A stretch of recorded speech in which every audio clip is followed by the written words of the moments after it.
এবার football UEFA champions লিগের দ্বিতীয় সেমিফাইনাল আজ প্রথম লেগের ম্যাচে 5 বারের চ্যাম্পিয়ন বার্সেলোনার মাঠে খেলতে যাবে ইতালিয়ান জায়ান্ট ইন্টার মিলান।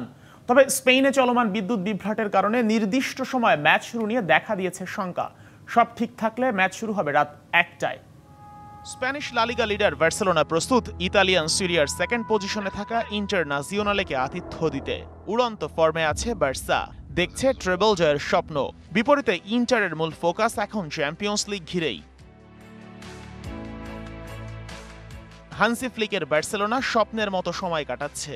দিন দুয়েক আগেই চিরপ্রতিদ্বন্দ্বী রিয়াল মাদ্রিদকে হারিয়ে ঘরে তুলেছে কোপা দেল রের শিরোপা। ম্যাচের পর ইন্টারের চেয়ে তারা রেস্টেরও বেশি সময় পেয়েছে। তবে বার্সার মূল ভাবনা ইতালিয়ান ক্লাবটার শক্ত ডিফেন্স লাইন আর লো ব্লক ট্যাকটিসের বিপক্ষে গোল করা, সেটা যে কোনো দলের জন্যই কঠিন।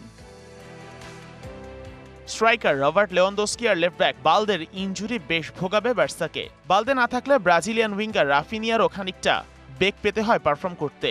তবে ইন্টারের টাইট স্পেসের মধ্যে দানি অলমো হতে পারেন অন্যতম অস্ত্র। রিয়ালের বিপক্ষে 60 মিনিটের পর তাকে তুলে নেন ফ্লিক, তাই বেশ ফিট হিসেবেই পাওয়া যাবে তাকে। পলিশ স্ট্রাইকার লেভানডস্কির অনুপস্থিতিতে রাফিনিয়া আর ইয়ামালের মাঝে ফেরান তোরেসকে সামলাতে হবে গুরু দায়িত্ব। বার্সেলোনা যেখানে আছে উড়ন্ত ফর্মে, সেখানে বায়ার্ন মিউনিখকে হারিয়ে সেমিতে উঠলেও ইন্টার কাটাচ্ছে এখন বাজে সময়।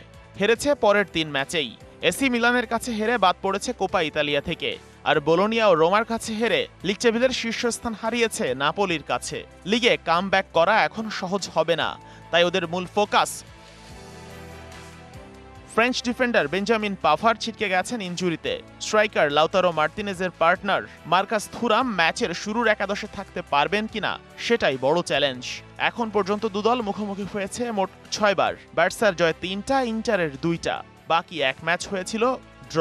যদিও 2022 সালের শেষবারের দেখায় বার্সাকে গ্রুপ পর্ব থেকে হারিয়ে চ্যাম্পিয়ন্স লিগ থেকে ইন্টার পাঠিয়ে দিয়েছিল ইউরোপা লিগে। Sheikh Ashiq, DBC news desk.